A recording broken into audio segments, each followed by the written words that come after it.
In God we trust, and in Santa we trust.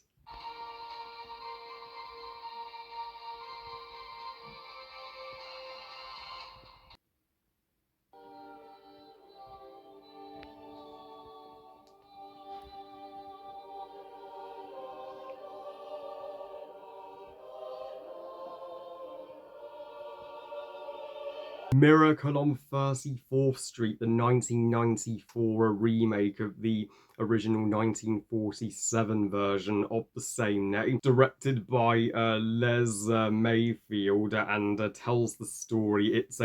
It's one of the most well-known classic Believe in Santa stories, where Kris Kringle, played by the legendary brother of David Attenborough, Richard Attenborough, is hired by Dory Walker, who works at Cole's store in New York, to be Cole's Santa Claus, and he is so good and looks so much like the real Santa that everybody is beginning to think, wow, Santa Claus really does exist. And Mrs. Walker does not want her daughter, played by uh, uh,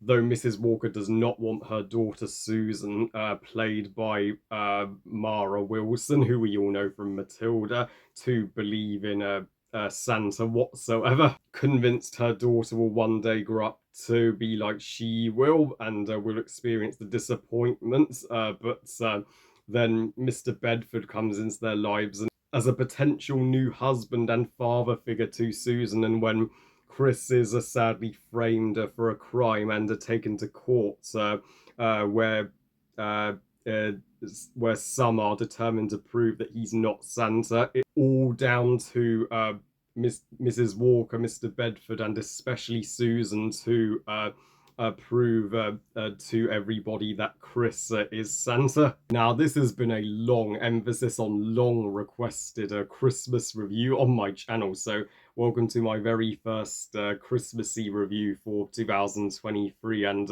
even though this movie technically doesn't celebrate its 30th anniversary until 2024, I thought, why the hell not review it now, as it is about time I do. This is one of my sister's top three favorite Christmas movies, and you can crucify me if you want, but I have never seen the original 1947 Miracle on 34th Street. This version is the only version me and my sister are aware of and have ever seen, so there will be zero comparisons to the original in this review whatsoever, as I think the original, I mean, it may be a Christmas classic, sure, but it probably is a little dated now. It could use a remake, and this, as an updated version of the story, I think is a true miracle. The 1994 Miracle on 34th Street, I don't care if I get hate for saying this, is the superior version, and is one of the most magnificent Christmas classics of all time. I mean, there is not a bad bone in this gem's body. And it's one of the top 10 contenders for best movie of 1994. Just like Lion King and Forrest Gump. And I mean, my goodness, Miracle on 34th Street. I know there have been other Believe in Santa stories, like Goofy attempting to convince Max that old Santy himself is real in Mickey's Once Upon a Christmas. This is one of the most well-known and recognized Believe in Santa stories, for sure, and it is one of the most beautifully told ones. The cast here is one of the greatest assembled casts for a Christmas movie. You have when you have Richard Attenborough and Mara Wilson in a movie together, it's lightning in a bottle. Richard Attenborough as Kris Kringle, what a groundbreaking performance. Throughout the entire movie, you are convinced he is the Kris Kringle, the Santa Claus, and Richard Attenborough and Mara Wilson were both truly on fire and unstoppable in the 90s. Richard had previously gained fame for John Hammond in Jurassic Park the year before this movie, and Mara Wilson would go on gain fame for Mrs. Doubtfire also the year before this movie. Uh, so who else could have played Kris Kringle and Susan but them and and Kris Kringle in this movie? I mean, he is such a wholesome man. Like, not only inspiring the children of New York, not only uh, bringing a joy into Susan and her mother's life again, not only befriending Mr. Bedford, but when he is tragically framed by the arsehole rival store of Coles, he needs to fight for his right to be called Santa Claus in court. And that's what makes this one of the most thought-provoking Christmas movies. It's does question the idea: is it really okay to believe in Santa Claus? And the answer is, of course, it is. Like, science and logic mean jack shits. I mean, those who don't believe in magic will never find it. And if you don't believe in Santa, you're doomed to a life dominated by doubt, as Chris says to Dory. Maybe my favourite scene with Kris Kringle is when he's at Coles, and this adorable deaf girl, her mother tells him he doesn't need to talk to her. She just wants to see him. He, through sign language, tells her how pretty she is, and it's just one of the sweetest Christmas scenes I've ever seen in my life. I mean,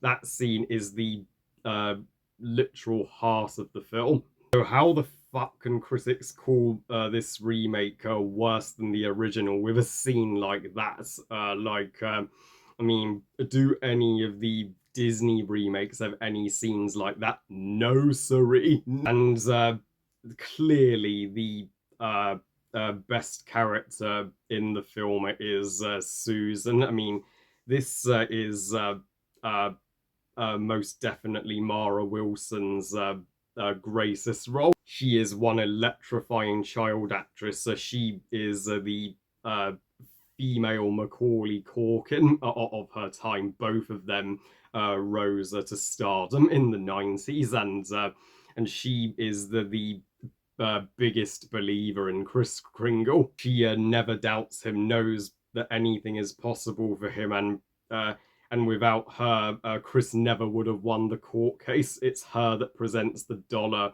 to the judge, saying, "In God we trust," and that dollar makes the judge realize if we as humans can believe in God, we can certainly believe in Santa too. Susan hasn't had it easy, bless her, with her father just leaving her and her mother trying to convince her initially that Santa's not real, when Susan is doing her best to convince her mother the opposite, that he is real, and to which she succeeds in the end, and her mother does come round, and Susan asks Chris for something seemingly impossible. She wants no presents for Christmas this year, like most kids would want. She just wants, a her life to change. She wants a brand new home, a father who that becomes Mr. Bedford, and a baby brother. And of course, Chris does all that for her when he gets Mrs. Walker and Mr. Bedford married, gets them the new house, and Susan will have to wait around 9 months for her baby brother to arrive, and that's what is genius about this movie. It knows if Santa can fly around the entire world in one night, he can certainly grant Susan's wish. Christmas is never about logic, and even Mrs. Walker, Dory. I mean, yeah, you gotta feel bad for her. She's had to raise her daughter as a single parent for years now, and and has robbed her daughter of the right to believe in Santa, but she only does it with good intentions, not wanting to disappoint her child. But then she does open up with the help of Susan, Chris, and Mr. Bedford, and she does support Chris all the way in his trial, and uh, yeah, and Mr. Bedford, I mean, he is the one of the closest friends and allies that Chris Kringle could ever wish for, being Chris Kringle's lawyer and the one who speaks for Chris during court the entire time. The villains of this movie are far more than just cliched non-Santa believers. No, the initial Santa Claus for the parade, he is nothing but a drunk and a disgusting man who, as so you can see why he's fired on the spot. So he, being the rejected Santa, carries out the plan to frame Chris for a crime by provoking Chris on the street and having being pretend to be hit by Chris's walking stick, getting the poor old man arrested and in a mental asylum, and the music that plays in that uh, uh, upsetting scene that gives me chills every time. That is my favorite track of in the movie, bar none, and I do think Bruce Browson's score for this film is greatly underappreciated. I love the look on the Dick, owner of Cole's rival business, when Chris Kringle wins the course. He's like, "What are these people crazy? There's Why do they believe in Santa Claus?" And then his two employees hold up rings laying like, "I believe," showing that they were pretending to be something they weren't just for the sake of their job all along. And Coles is such a one of the uh, most marvelous movie Christmas stores ever put to film. And yes, New York is a common location for a Christmas classic, Home Alone 2, Lost in New York, and Elf, but none of those movies had any store quite like Cole's, because Cole's looks like a literal Christmas wonderland and empire, and with infinite space for the kids. And even if they don't have it, they'll send you where to find it, which is such a good offer. I'm jealous that there is not a single Coles in sight where I live here. But and then and this movie may be nearly 2 hours, so I can understand for younger viewers it may be long to sit through, longer than other Christmas movies. But I never found the pacing to bother me, because the first half beautifully established all the relationships between Chris and Susan and Miss Walker and Mr. Bedford, and was all about Coles rising to the top and all the family drama, whereas the second half was perfectly raised the stakes and was focusing on all the courtroom stuff. All the court moments in this movie never dragged. They always keep you on your toes, and will have you going, go Chris, at every step of the way. Overall, I can't think of any negatives to critique A Miracle on 34th Street 1994. This is a freaking superb Christmas classic that will convert anybody who's a non-believer of Santa in a believer for life. I give Miracle on 34th Street 1994 5 stars out of 5. Best movie ever. So yeah, so sorry guys, this movie just really brings out the feels whenever I talk about it.